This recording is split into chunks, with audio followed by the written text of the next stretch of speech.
بسم الله الرحمن الرحيم ci turu yàlla mi yërëm mboole mi jaamam di jagleel ñaka gëm yërmaade yawmal qiyaama والسماء والطارق mi ngi giñ ci asamaan di giñ ca lay ñëw ca guddi وما أدراك ما الطارق ma yow lu lay mën a xamal lay ñëw ca guddi النجم الثاقب biddiw la boo xam ne leeram ga day bëtt lëndëm yépp إن كل نفس لما عليها حافظ nekk na ci kaw bépp bakkan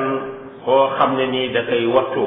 فلينظر الإنسان مما خلق ay waay doomu aadama na xool ca lañu ko binde خلق من ماء دافق ñi ngi ko binde ci ndox boo xam ne ba muy génn da doon tëb يخرج من بين الصلب والترائب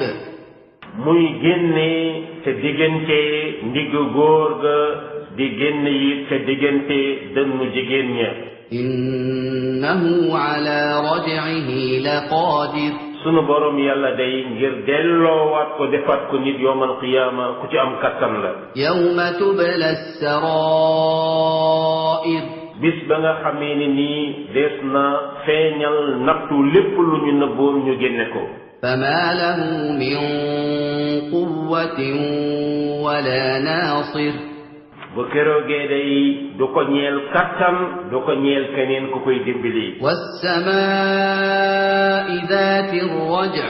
sunu borom muy giñ ci asamaan bi nga xam ne mooy am ak delloosi di delloosi taw nawet bu nekk والأرض ذات الصدع ak suuf bi nga xam ne mooy xar di bàyyi gàncax ga muy génn إنه لقول فصل wax jii ci alquran day wax la ju dog junjul dellu gannaaw وما هو بالهزل wax jii day nekkul lenn loo xam ne